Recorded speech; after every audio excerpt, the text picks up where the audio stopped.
என் அன்புக்குரியவர்களே, நம்முடைய இரட்சகரும் மீட்பெருமாம் இயேசு கிறிஸ்துவின் நாமத்தில் உங்களை அன்போடு கூட வாழ்த்துகின்றேன். ஆண்டவர் தன்னை நேசிக்கிற பிள்ளைகளுக்கு எப்பொழுதும் ஆதரவாய் இருக்கிறவர். சில வேளைகளில் நம்மோடு கூட நடந்தவர்கள் ஒரு நெருக்கமான சூழ்நிலைமையில் நம்மை விட்டு விலகி விடுவார்கள். உங்கள் குடும்பத்தார் சில வேளைகளில் உங்களுக்கு உதவி செய்ய மறந்து விடுவார்கள், மறுத்து விடுவார்கள். பிள்ளைகள் சில வேளைகளில் துணையாய் நிற்க மாட்டார்கள். ஆனால் நீங்கள் சேவிக்கிற ஆண்டவர் உங்களுக்கு எப்பொழுதும் உதவி செய்ய போதுமானவர். ஒரே ஒரு வேத பகுதியை நான் வாசிக்க விரும்புகிறேன். 2 நாளாகமத்தின் புத்தகம் 19ஆம் அதிகாரம் 11வது வசனத்தின் பின்பகுதி. நீங்கள் திட மனதாயிருந்து காரியத்தை நடத்துங்கள், உத்தமனுக்கு கர்த்தர் துணை.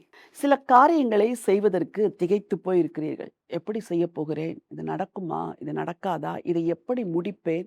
துவங்கின வீட்டை எப்படி கட்டி முடிப்பேன்? திருமண காரியங்களை ஒழுங்கு செய்திருக்கிறோம், அது எப்படி முடியும்?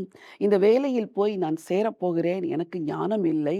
இந்த தேர்வை எழுதி இருக்கிறேன், எப்படி ரிசல்ட் வரும்? இப்படி எத்தனையோ காரியங்களில் திடனற்று போயிருக்கிறீர்கள். உங்கள் இருதயம் திடனற்று போயிருக்கிறது. ஊழியத்தை எப்படி செய்ய போகிறேன்? ஊழியத்தின் தேவைகள் எப்படி சந்திக்கப்படும்? யாரிடத்தில் நான் கேட்பது? நான் கேட்பது இல்லையே, கர்த்தர் எனக்கு தர வேண்டுமே என்றெல்லாம் அங்கலாய்க்கிறீர்களே. வசனம் சொல்கிறது, நீங்கள் திட மனதா இருந்து காரியத்தை நடத்துங்கள், உத்தமனுக்கு கர்த்தர் துணை. உத்தமமாய்த்தானே வாழுகிறீர்கள்? உத்தம இருதயத்தோடு தானே கர்த்தரிடத்தில் ஜெபிக்கிறீர்கள். அப்படி என்றால் இந்த வசனம் உங்களுக்கு சொந்தமானது தானே. உத்தமனுக்கு கர்த்தர் துணை, உத்தமிக்கு கர்த்தர் துணை. மகளை, நீ உத்தமி, ஆகவே தேவன் உனக்கு துணையா இருப்பார்.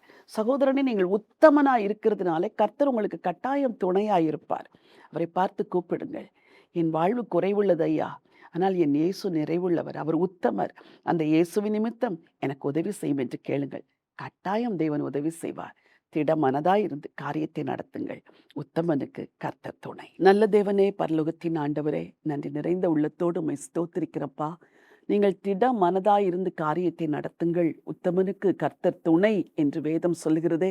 உத்தமமாய் நடக்கிற உம்முடைய பிள்ளைகளுக்கு நீ துணையாய் இருக்கிறதற்காய் கொடான கொடி ஸ்தோத்திரம்.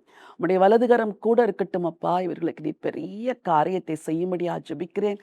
என்னென்ன காரியத்தில் எல்லாம் தாங்களாக செய்ய முடியாத தவிக்கிறார்களோ அவைகள் எல்லாவற்றிலும் நீர் கூட இருந்து அவர்களுக்கு நடத்தி தர வேண்டும் என்று சொல்லி ஜெபம் பண்ணுகிறேன்.